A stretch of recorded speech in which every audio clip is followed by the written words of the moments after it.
This is the YESPER YJS40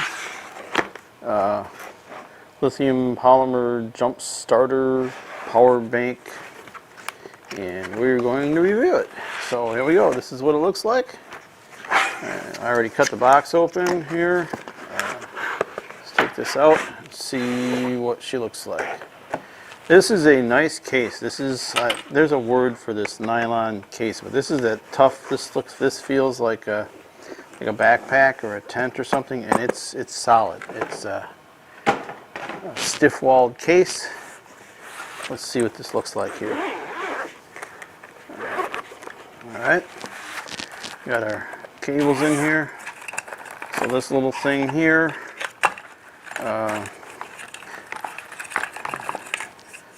So you got there's a light in here. I don't know if you can see this. I can certainly bring the camera in here a little bit for you.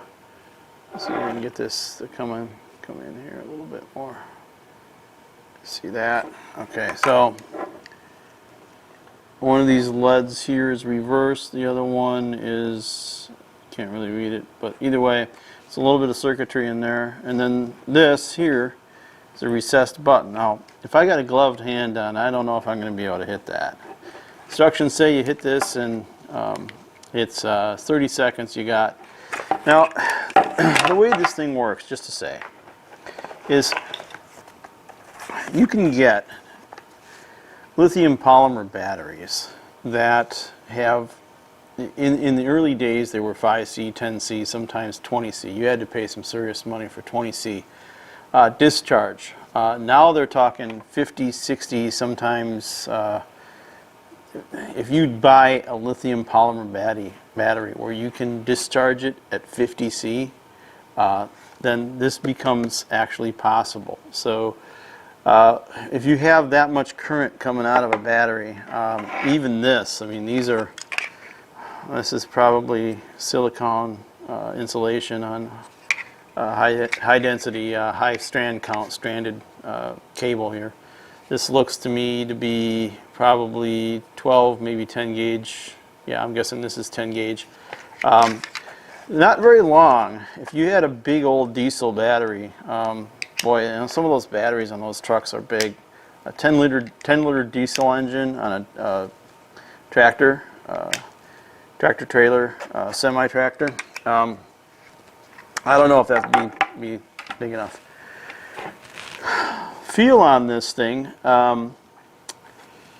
See here. So if I hold this button down, there's my light. Okay, that's good. So it's nothing special. It's just a LED light.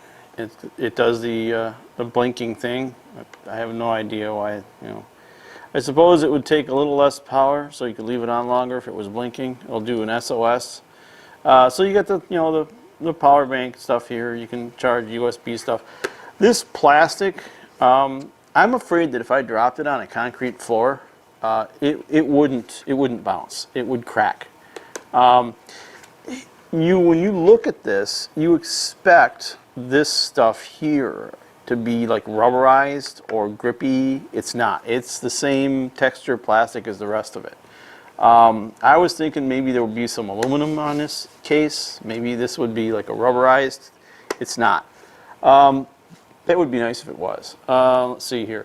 And then on the side here, you've got a DC barrel connector jack. It says it's going to give you 15 volts at 10 amps.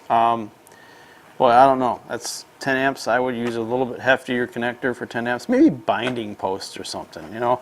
Either way, maybe what were those connectors? This is called an XT90. There's also XT60, XT30. The 30s are really tiny, but why not use an XT90? You know, we could have basically like a jack in there, XT90 jack, something standard, and then I could run all sorts of stuff off that. And what would be nice is if they would include like an XT90 jack on here, and you know, maybe a pigtail for people that don't just happen to have a whole entire box full of XT90 connectors, which I happen to have because I'm a RC hobbyist.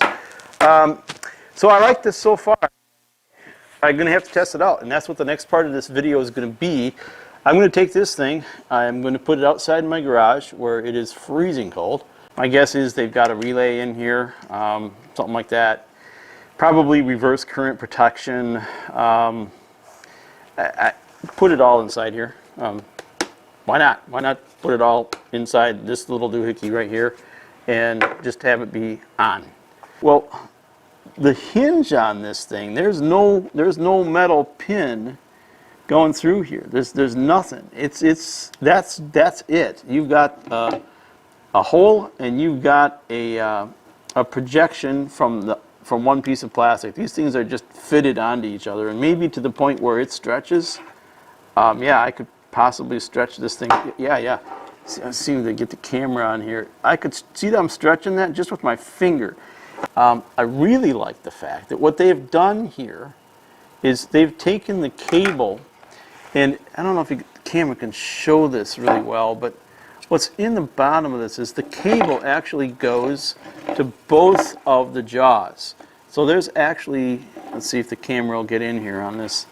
Let's get I got autofocus mode on here, so let's see if we can get in here. So you have electrical connection on both jaws. I really like that, and you see that the cable actually is in there. It's right there. It goes across the spring. Actually, on the back side is where it is. So that's what it is. This cable goes onto both sides. All right, we are here in my garage, and it is freezing cold outside. 20 degrees Fahrenheit. What's that? 6.7 degrees centigrade Celsius. Now, we are contriving a situation here that truly does not exist. My battery is fine. There's nothing wrong with it. But we're going to try to start the vehicle purely from this thing. Now, the side of this thing here, holy crap. Okay, so there's a recessed button here, right? And it's, if I could, well, I was able to press it with my gloved thumb. According to the instructions, I got 30 seconds. Let's go.